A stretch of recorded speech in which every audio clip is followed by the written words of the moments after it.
Salve espectadores do canal Leitura Obrigatória, mais uma dica de livro e pela primeira vez no canal, uma dica em vídeo de um livro que eu já resenhei no blog. Roda a vinheta.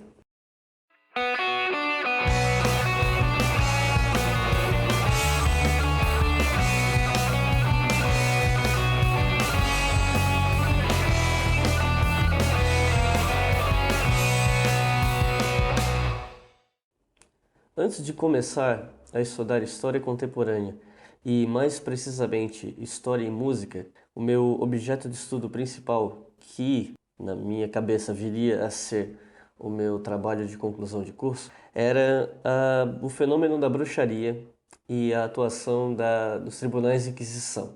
Meu objeto de pesquisa mais específico era, na verdade, a legitimação da tortura nos processos de caça às bruxas na Europa. No entanto, eu acabei me enveredando por outros caminhos, mas eu acabei lendo um número razoável de livros, ou pelo menos alguns capítulos de livros, sobre o assunto. E o livro que eu trago hoje para vocês é um daqueles que, na minha opinião, é um dos melhores livros para você começar a ler sobre esse assunto.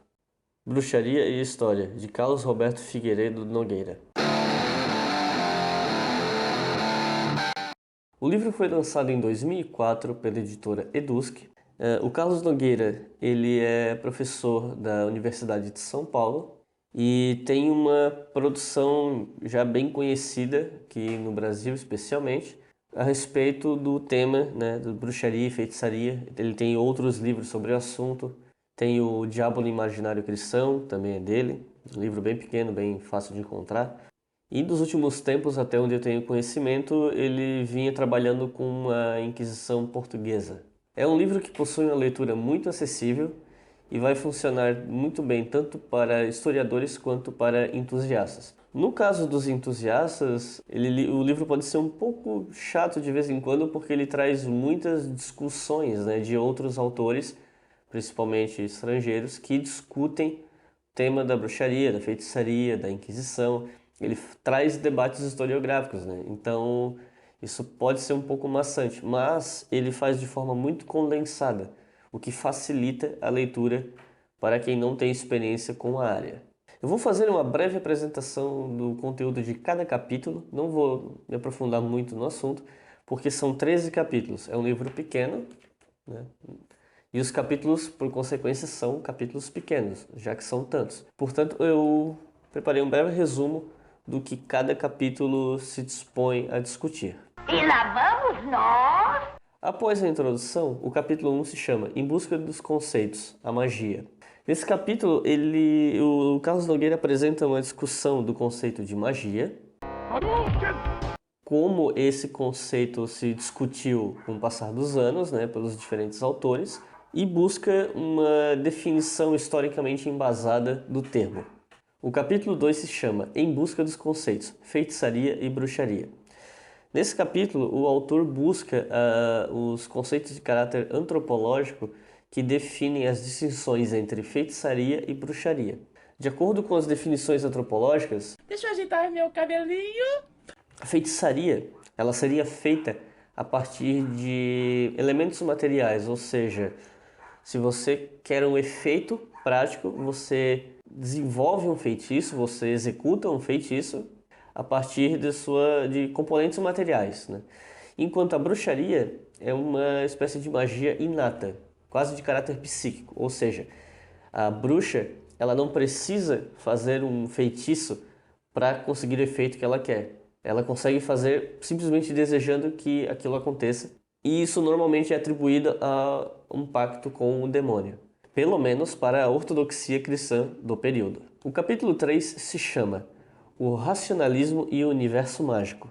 Esse capítulo mostra de uma forma sucinta como os iluministas tentaram racionalizar os processos de bruxaria, como o invencionismo da igreja para perpetuar sua dominação, entre outros argumentos do tipo.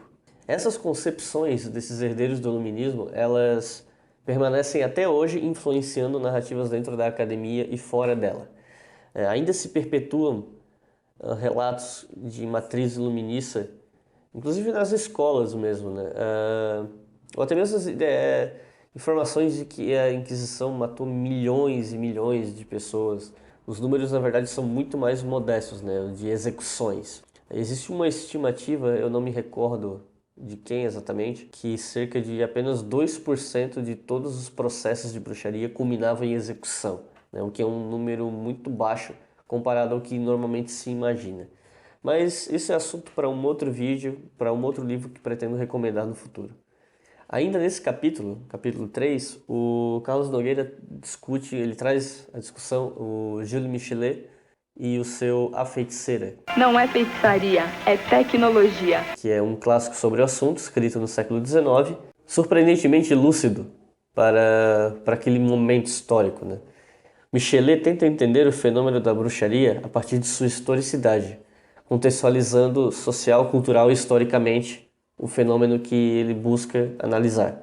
O capítulo 4 se chama Ortodoxia, Mentalidade Mágica e Ocultismo. Ele mostra como a ortodoxia cristã, especialmente a católica nesse caso, lidava com a bruxaria e enxergava essa bruxaria como uma prática demoníaca, algo que já foi citado anteriormente e volta a ser citado outras vezes no decorrer desse trabalho. O capítulo 5 se chama Bruxaria e Permanência. Ele discute como diversas práticas de matriz pagã, culturas anteriores ao período, sobreviveram e foram sendo ressignificadas tanto por aqueles que as praticam, quanto pelo clero, pela igreja, pelos tribunais, fossem eles laicos ou religiosos, né? O capítulo 6 se chama Universo Mágico e Loucura. Esse capítulo discute como a medicina e a psiquiatria discutiram o fenômeno da bruxaria, da existência das bruxas, do demônio e etc. no decorrer dos séculos. No caso da psiquiatria, especialmente a partir do fim do século XVIII. O capítulo 7 se chama O Medo e a Existência Mágica. Esse capítulo discute os supostos testemunhos dessas práticas mágicas, né? E a materialização dessas crenças e do medo, bem como a dinâmica social de combate a esse suposto mal. O capítulo 8 se chama Universo Mágico e Meio Social. Ele discute como a bruxaria era encarada nos meios sociais, quais os grupos quais indivíduos eram taxados de bruxos ou bruxas, feiticeiros. Discute também como a magia era uma espécie de resistência às privações e catástrofes da vida cotidiana, assim como as próprias privações e catástrofes eram atribuídas à bruxaria pelo povo, pela igreja, por aqueles que acreditavam na bruxaria e nos malefícios. O capítulo 9 se chama Erotismo, Feitiçaria e Bruxaria. Esse é um capítulo que discute a relação do gênero e da sexualidade com a magia. Demonstra a dinâmica da demonização do feminino, apresenta discussões sobre os possíveis motivos das relações entre o feminino e o demoníaco, mostra como a idealização do feminino, principalmente a partir do século XII, da elevação da figura de Maria, do amor cortês, como isso acabou contribuindo para o preconceito com as supostas bruxas, porque a partir do momento que se cria um ideal de feminino, você cria também o contraponto, você cria uma imagem negativa para aquelas que não se encaixam no perfil idealizado do feminino. Portanto, essa idealização pioraria a situação das demais mulheres que não se encaixam nesse padrão. Esse, pelo menos, é o argumento que o autor traz no livro, né? O capítulo 10 se chama A Existência Mágica e o Inconsciente.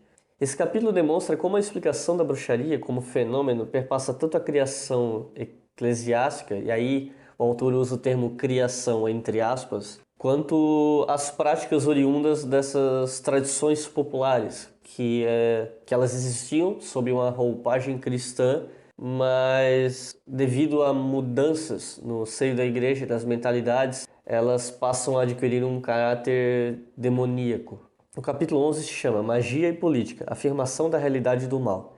Esse eu acho que é um dos capítulos mais longos do livro, se não o mais longo, e discute os usos políticos da magia, dos processos de inquisição e etc. na sociedade do período. Em algumas partes do livro, não me recordo se é nesse capítulo ou mesmo antes, o autor mostra como a própria igreja precisou interferir em alguns momentos na ação de inquisidores, revogando os direitos e poderes desses inquisidores, por ficar muito claro que esses utilizavam esses poderes para atender aos seus próprios interesses políticos e financeiros, né, econômicos. Portanto, a própria igreja precisou intervir. E esse capítulo dá um bom demonstrativo de como essa dinâmica funcionava. O capítulo 12 se chama Imaginário e Universo Mágico. Discute efetivamente o combate à magia e à heresia e as atitudes da igreja, do papado, João 22 é citado nesse ponto, por exemplo, e os processos de bruxaria, como eles ocorriam, né? E o capítulo 13, por fim, se chama O Mago, a Feiticeira e a Bruxa frente aos organismos de repressão. Esse capítulo ele se dedica principalmente a trazer exemplos de 3 ou 4 processos, não me recordo exatamente, e demonstrar como eles funcionavam. O autor não traz a fonte, né, transcrita, ele discute a fonte e o desenrolar do processo, discute criticamente essa fonte. E é um bom demonstrativo de como esse tipo de processo funcionava. Acaba sendo um capítulo bem didático. Enfim, esse vídeo deve ter ficado mais curto que o normal, e era o meu objetivo. É um livro que eu recomendo para todos e todas que estão começando no assunto. Se você quiser entender a bruxaria, a Inquisição, a feitiçaria e como isso se desenrolou principalmente na Europa, eu recomendo fortemente essa obra. Ela é bem sintética, mas ao mesmo tempo ela traz as principais discussões historiográficas sobre os assuntos que ele levanta, né, a maior parte do tempo, e é uma exposição bem ponderada do assunto. Não é um livro ideologicamente apaixonado que está aqui defendendo uma pauta específica. Ele analisa criticamente o seu objeto e historiciza ele de forma muito competente. Sempre que alguém me pergunta sobre livros para começar a entender o assunto, eu recomendo Bruxaria e História, de Carlos Nogueira, e um outro livro que pretendo, né, discutir no futuro. Se você tem curiosidade de saber que livro é esse, antes de eu postar um vídeo com a sua sugestão, você pode deixar um comentário aí embaixo perguntando que livro é, que eu lhe respondo. Então é isso, eu espero que esse vídeo tenha sido útil a você. Se você gostou desse vídeo e dos outros do canal, por favor, curta o vídeo e se inscreva no canal. E até a próxima!